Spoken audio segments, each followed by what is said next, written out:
Hi hello welcome to our YouTube channel. ఇదేంటి ఇంత కలర్ఫుల్గా ఉందనుకున్నారా? ఏమీ కాదండి, మునగాకు ఫ్రై అలా చేయాలనేది మీ అందరికీ నేర్పిద్దాం అనుకుంటున్నాండి. మునగాకు మామూలుగా కాదండి, ఇది మల్టీ ఔషధ పోషకాలు ఉన్న మునగాకు ఫ్రై అనమాట. దీనికోసం ముందుగా నేను పోపు దినుసులు అన్నీ వేసేసుకున్నానండి. శనగపప్పు, మినపప్పు, జీలకర్ర, ఆవాలు, ఎల్లుల్లిపాయలు అండ్ పల్లీలు కూడా వేసుకున్నానండి. కమ్మదనానికి కాస్త ఎండుమిర్చి, కొంచెం కరివేపాకు వేసేసి ముందుగా శుభ్రం చేసుకున్న మునగాకును కూడా ఇందులో వేసేసి అన్ని మునగాకు ఫ్రై తినడం వల్ల మనకున్న జాయింట్ పెయిన్స్ కానీ, పీసీఓడి ప్రాబ్లమ్స్ కానీ, రక్తహీనత కానీ అన్నీ తగ్గిపోతాయండి. శుభ్రంగా మునగాకును వేసేసాను కాబట్టి కాస్త పసుపు అండ్ సాల్ట్ కూడా వేసేసి మునగాకు మూత ముడుచుకునేంత వరకు మూతనైతే పెట్టానండి.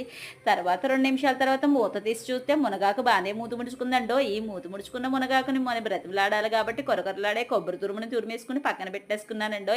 ఆ కొబ్బరి తురుముని కాస్త ఇందులో వేయించేసి 2 నిమిషాలు మగ్గనిచ్చి కాస్త అంత కారం వేసి అటు ఇటు వేయించానండి. అటు ఇటు వేయించిన తర్వాత అన్నీ సరిపోయేలేదో చెప్పడానికి మనకంటూ ఒక స్పెషల్ గెస్ట్ ఉండాలి కదా. ఆ గెస్ట్ ఎవరో కాదండో, మా అత్తమ్మే. సో మా అత్తయ్య గారికి అదే కొబ్బరి చిప్పలో వేసుకుని వెళ్ళి న్యాచురల్గా ఉంటుందని ఉప్పు చూడమని ఇచ్చానండో. హిట్టో ఫట్టో చెప్పండి అత్తయ్య అంటే హిట్టే అన్నారు. ఫస్ట్ టైం చేసినా హిట్ అయ్యిందంటే ఇన్ని రకాల పోపులు అయితే హిట్ అవ్వకపోతే ఫట్ ఎందుకు అవుతుంది? అవుతే మాత్రం మనం ఊరుకుంటామా? అందరూ సైంటిస్టుల కోసం మాట్లాడుకుంటారు కానీ అసలైన సైంటిస్టులు మనమేనండో.